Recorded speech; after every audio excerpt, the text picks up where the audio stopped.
And I got to tell you, the fan base is unbelievable. They're standing the entire night. They're part of. So excited to have you back. I mean, we got to start this whole thing off with your last weekend and what was going on. Yeah, we were down in Nashville, and everyone knows like Nashville. I mean, I know it's not now. I know it's been years, but it's just Nashville's on fire, and it's Valentine's weekend. The place was packed. Bars, restaurants, everyone playing music and having a great time. We were there for 2 nights at this great theater called the Pinnacle that's pretty new. And we just had a couple of people show up, which was amazing. We got a note from Jelly Roll, said how much he loves TNA wrestling, wanted to come by the show, so he popped by. And then it turns out Trey Miguel, who is one of our wrestlers and had a big match for the international title, is good friends with Teddy Swims, and Teddy Swims shows up and sat ringside with me, and then jumped in the ring at the end of Trey's match and gave him a big hug when he won the belt, which was awesome. We also had Westside Gunn in the front row, bringing all the culture that he always brings, and he loves wrestling more than anyone in the world loves wrestling, and we do a lot of work with him with his promotion, Fourth Rope. And so yeah, it was like a big entertainment, festival, and everyone was just having fun, and it was a great night. It's one of the things that just it fascinates me just how well you have, I guess, overall adapted to the world of wrestling. It's sports, but it's part of sports. It's different kind of part of sports. Talk about kind of the difference, that you've had from running, like World Team Tennis and Professional Fighting League, and now running TNA wrestling. Yeah, it's interesting because it is a little different for sure. I mean, sport, we've been in sport, together for 25, 30 years now. We've been at so many different places and so many connections, big events, the Olympics that are obviously going on right now, and I did so much with the Olympics back in the day with NBC, some fighting leagues. The thing that's interesting about the wrestling business is foundationally it's the same. And when I say that, I mean you need a venue, you need to sell tickets, you need to make your money, you need good TV distribution, and you need a good partner, and you need great sponsors. Like those are all the things that anyone that's listening, that's running any kind of a league or promotion or sports property or an entertainment property, whether it's Broadway or whether it's a baseball game, you have to do all of those things. I think the difference that I've found and that I feel is I've never really been in a live event scenario where the crowd is as much a part of the event as what's happening on the field, if you will. In our case, in the ring, but in the field of play, if you will. And the crowd is such a big part of it. I mean, sure, like great performers always play off of the crowd, and even if you're a sprinter or a tennis player or a football player, certainly those moments the crowd does make a difference.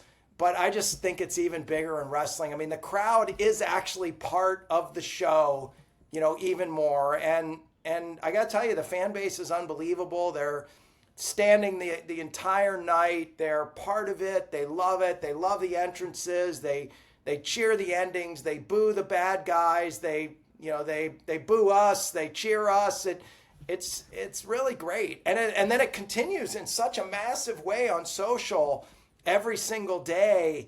It lives every day until you get to that next show. So it's been great. Now a little over a year doing this, it's started to build, and it's a different feeling, and it's a lot of fun.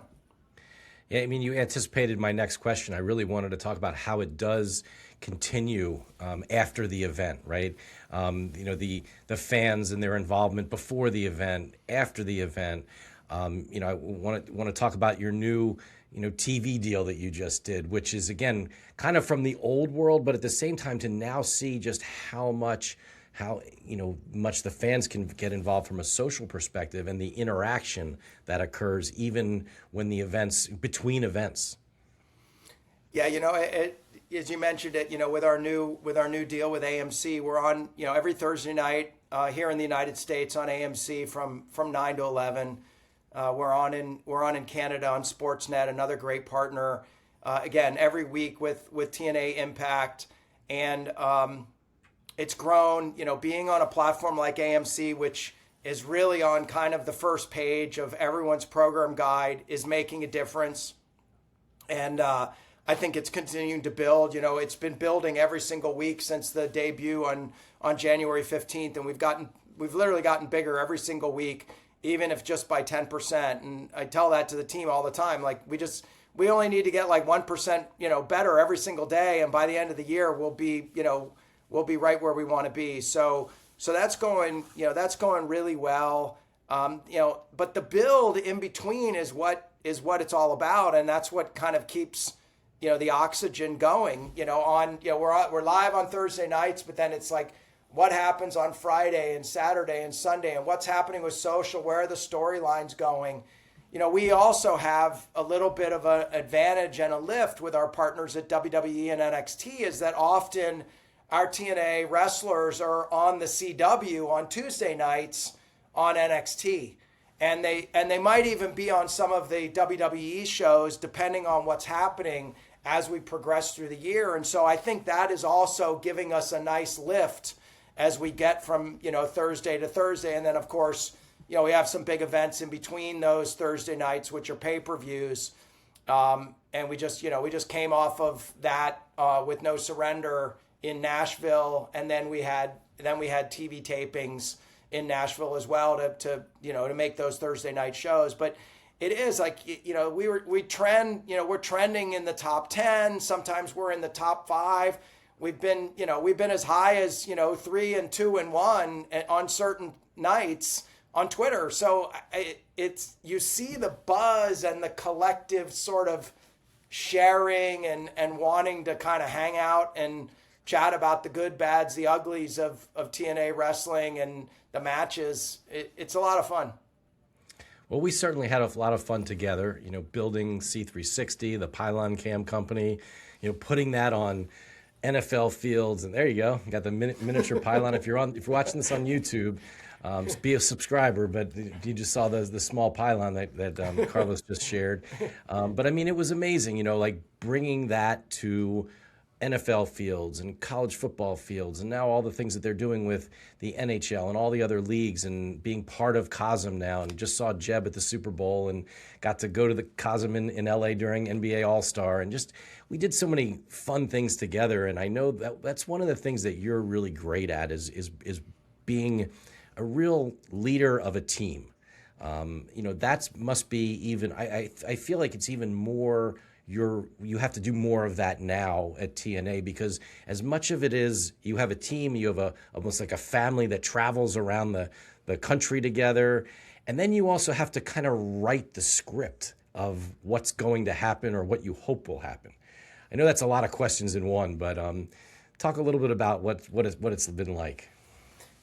Yeah, I mean, it is like a big traveling family, and maybe similar to an NFL team, or certainly an NBA team, that you got 20, 30, 40 sort of on the talent and athlete side, but then you got 40, 50, 60 people that are setting up the venues, they're selling tickets, they're marketing, they're running the merch stand. They're helping the talent with wardrobe. There's so many moving pieces, and I think we've assembled a great team, and I think we've done a good job of bringing some new folks in. But then we've also done a great job of taking teammates that have been in and around pro wrestling and or TNA for 5, 10, 15, in some cases 20 years, and melded them all together. And we have brought some good sportingness, I think, to pro wrestling, and we're also looking at some interesting production stuff, with cameras and where we're putting mics and how we're trying to continue to do some of the stuff we've done, whether it's little thing where we talk about C360 sometimes, and, where we should be putting little cameras and, inside of things, and where they should go so that fans can capture, they can capture stuff. We've got a great, social influencer who's now become a professional wrestler, BDE. He's got over 1 million followers on Twitch, and, and BDE runs down the ramp and into the ring with his cell phone live streaming on Twitch, because that's kind of his thing. And so we're trying to bring some of those little elements in so that we can keep adding and kind of bring a little bit of our signature.